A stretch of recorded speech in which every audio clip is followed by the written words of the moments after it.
बिस्मिल्लाहिर्रहमानिर्रहीम। अस्सलाम वालेकुम। आज हमने देखनी है स्कल की जो एनाटमी है उसको।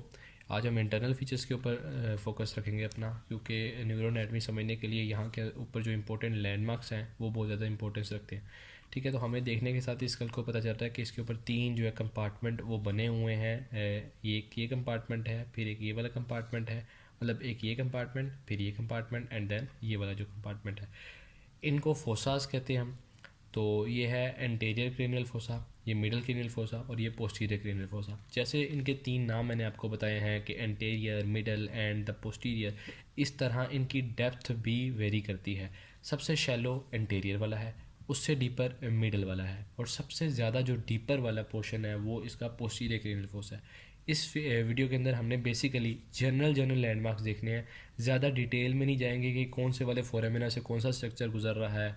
हमने दरअसल जो मेन इंपॉर्टेंट यहाँ पे लैंडमार्क्स हैं या जो इंपॉर्टेंट चीज़ें हैं ना, जिससे हमें थोड़ा सा ओवरव्यू मिल जाएगा स्कल का, और हमारे सारा जो है ना वो इन्फॉर्मेशन एक कम्पैक्ट फॉर्म में मिल जाएगी, हमने उस तरह चलना है। तो सबसे पहले हम अब हर फोना में हम जो हर कंपार्टमेंट है ना उसकी तरफ आते हैं। तो सबसे पहले हम देखते हैं कि ये जो एंटीरियर क्रेनियल फोसा है इसकी क्या करेक्टरिस्टिक है।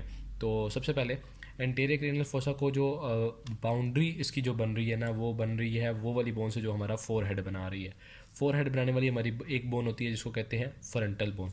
तो ये पूरी की पूरी फ्रंटल बोन है। अब ये फ्रंटल बोन है और यहाँ पे पीछे वाली जो एक्सटेंशन है ये भी फ्रंटल बोन की ही है।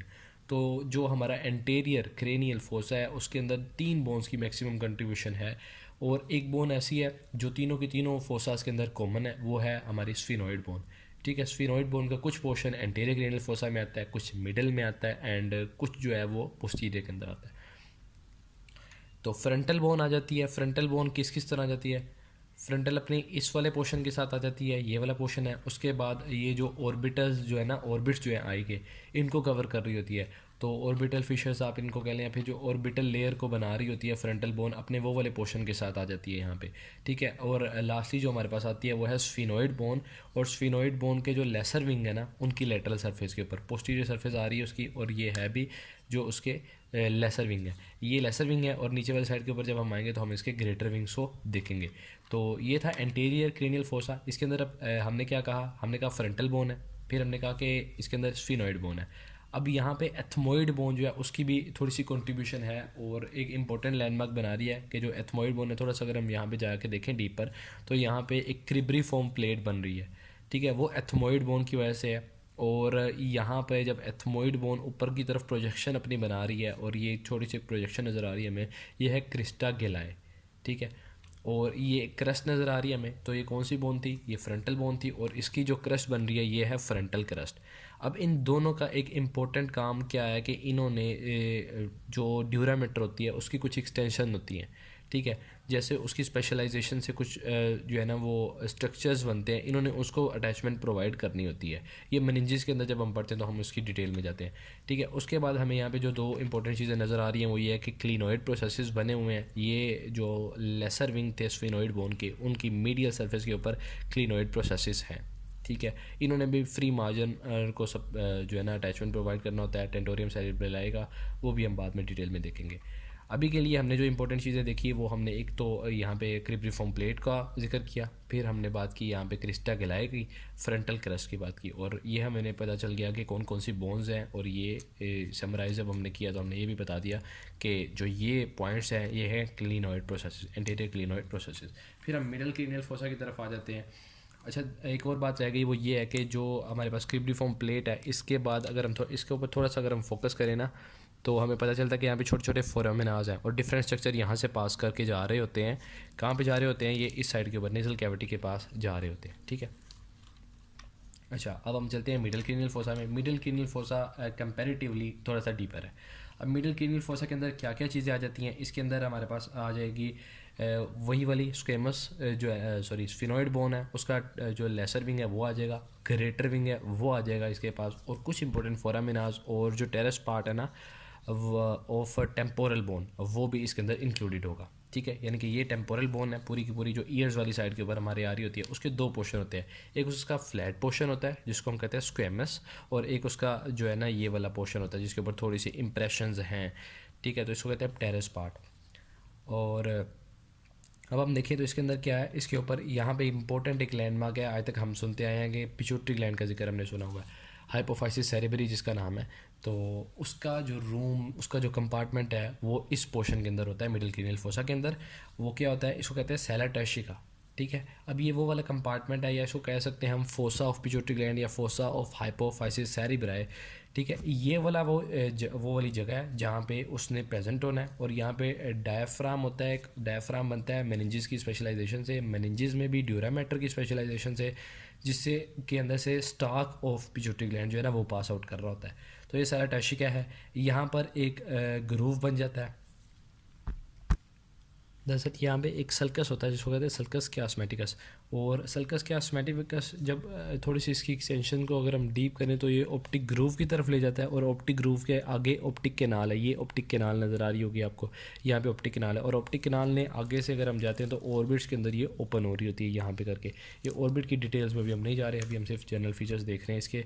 और हमने यहाँ पर बोला कि क्या क्या बोन आ रही है, टेम्पोरल बोन आ रही है यहाँ पे, और जो टेरेस पार्ट है वो आ रहा है यहाँ पे, और बाकी हमने यहाँ पे ये देख लिया। अब कुछ फोरामिनाज जो है वो इम्पोर्टेंट है इसके अंदर। फोरामिनाज कौन कौन से हैं, तो सबसे पहले ये जो फोरामिना हमें बिल्कुल, ये दरअसल ये जो बोन है ये है स्फिनोइड बोन, और स्फिनोइड बोन की मैक्सिमम कंट्रीब्यूशन इस मिडल क्रेनियल फोसा के अंदर ही है। और यहाँ पर इसकी बॉडी भी इन्वॉल्व है। दरअसल ये पूरी की पूरी स्फिनोइड की बॉडी है। आगे ये इसका लेसर विंग था, उसका लेटरल सरफेस है लेसर विंग की, और नीचे इसका ग्रेटर विंग है, और ये इसकी बॉडी है। और जो बॉडी है उसके बिल्कुल लेटरली अगर हम देखें ना तो दो हमें फोरामिनाज नज़र आ रहे हैं। इनको हम कहते हैं कि ये कौन से वाले, ये फोरामिना लेसरम है। एक्चुअली ये कोई वैसे फोरामिना नहीं है कि स्पेशलाइज फोरामिना हो। ये बोनी प्रोमिनेंसेस जब आपस में जुड़ती हैं उसके बाद जो स्पेस रह जाती है ये उस वजह से बनते हैं, लेकिन इनका नाम है फोरामिना लेसरम। अब फोरामिना लेसरम के आगे अगर हम देखें तो ये हमारे पास फोरामेन ओवेल है। ये इनको फोरामेन ओवेल क्यों कहते हैं, क्योंकि इनकी जो शेप है वो थोड़ी सी ओवल है। और यहाँ पे हमारे पास जो दो फोरामिना आपको और नज़र आ रहे होंगे यहाँ पे करके, ये वाला एक फोरामिना है और एक ये वाला फोरामिना है। इन फोरामिनाज का नाम फोरामिना रूटेंडम, ठीक है। इनका नाम है फोरामिना रूटेंडम। ये वाला एक साइड पे रहा और एक ये साइड पे रहा। और अगर हम देखें कि जो लेसर विंग है उसकी थोड़ी सी अगर नीचे से देखेंगे तो वो राइज कर रहा होता है यहाँ से, और उसकी वजह से ये सुपीरियर ऑर्बिटल फिशर्स बन रहे होते हैं, ठीक है। तो यहाँ पे हमने बेसिकली काफ़ी सारे लैंडमार्क्स देख लिए जो इंपॉर्टेंट थे। इसके अलावा भी कुछ माइनर फोरामिनाज हैं और ये इंप्रेशंस हैं, उनकी डिटेल या डेप्थ में अभी हम नहीं जा रहे। इसके अलावा अब हम अगर पोस्टीरियर क्रेनियल फोसा के अंदर आएँ तो सबसे बड़ा एक फोरामिना हमें नज़र आ रहा होता है, इसको कहते हैं फोरामिना मैग्नम, ठीक है। फोरामिन मैग्नम है ये। और अब यहाँ पे कौन कौन सी बोनी प्रोमिनेंसेस होंगी, ये ऑक्सीपिटल बोन है। तो जो ऑक्सीपिटल बोन होती है इसकी मतलब एक तो ये बैक साइड से आ रही है, और कुछ इसकी कंट्रीब्यूशन ये फोरामिन मैग्नम के पास है। तो ये वाला जो यहाँ पे सल्कस बन रहा होता है, उस सल्कस के नीचे जाके ऑक्सीपिटल बोन ने भी ज्वाइन करना है ताकि कंप्लीट शेप के अंदर आ सके, ठीक है। और बाकी यहाँ पे क्या है, बाकी वही है टेम्पोरल बोन है, उसकी भी कंट्रीब्यूशन यहाँ पे आ रही है। अब हम देखें तो यहाँ पे हमें कुछ प्रोमिनेंसेस नज़र आ रही हैं पोस्टीरियर क्रेनियल फोसा के अंदर। तो ये कौन सी प्रोमिनेंस है, ये है internal occipital protuberance and it is lying exactly opposite to the external occipital protuberance। तो इंटरनल occipital protuberance उससे बिल्कुल नीचे एक क्रस्ट जा रही है, इसको कहते हैं इंटरनल occipital क्रस्ट है, ठीक है। और ये यहाँ पे जाती है जब, तो इसको कहते हैं यहाँ पे जाके एक आप इसे कह लें कि एक स्ट्रक्चर बना रही है, इसको कहते हैं वर्मियन। ये एक्चुअली वर्मियन फोसा है, ठीक है। और यहाँ पे ये जो बन रही है ना थोड़ी सी जो सल्कस सा बना है, इसका नाम होता है क्लाइवस, ठीक है। तो ये क्लाइवस है और ये वर्मियन फोसा है हमारे पास, ठीक है। और अब हम देखें तो हमें थोड़ा सा अगर हम गौर से देखें तो ये जो बैक वाली साइड है ना, यहाँ से इस तरह हो रहा है कि जो सैजिटल साइनस होती है ना वो ओरिजिनेट कर रही होती है ऊपर से। यहाँ से अगर एग्जैक्टली बात की जाए तो आ रही होती है वो क्रिस्टा ग्लाई वगैरह से आ रही होती है। अब वो जाती है तो पीछे एक सैजिटल सल्कस है, वो इसके अंदर आ जाती है, और सैजिटल सल्कस के अंदर जाके उसके बाद अब यहाँ पे और सल्कस है, एक ट्रांसवर्स सल्कस हमें नज़र आ रहा है। अब ये दोनों साइडों के ऊपर आपको यहाँ पे ना दो ट्रांसवर्स सल्कस नज़र आ रहे होंगे, ये भी एक सल्कस है, ये भी सल्कस है। तो ये राइट ट्रांसवर्स सल्कस है। मैंने इसको इस तरह पकड़ा हुआ है कि मतलब इसका जो फ्रंटल वाला पोर्शन है वो मेरी साइड पे है, तो ये राइट ट्रांसवर्स सल्कस है। इसके अंदर जो है ना वो राइट जो है ना वो साइनस आ जाएगी, राइट साइनस आ जाएगी इसके अंदर, राइट ट्रांसफर साइनस, और इसके अंदर लेफ्ट ट्रांसफर साइनस आ जाएगी।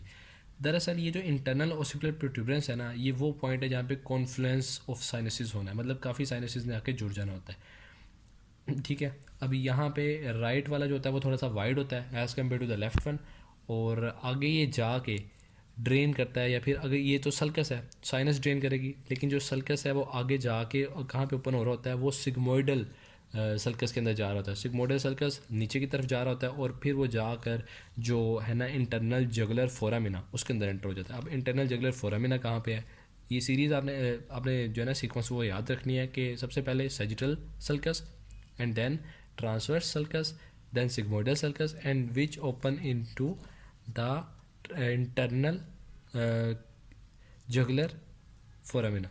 ओके, तो यहाँ पे आके इंटरनल जगुलर फोरामिना आ जाता है, यहाँ पे आके इंटरनल जगुलर फोरामिना आ जाता है, और फिर जितनी भी साइनसेस होंगी वो जाके ड्रेन कर जाएंगी इंटरनल जगुलर वेन के अंदर, ठीक है।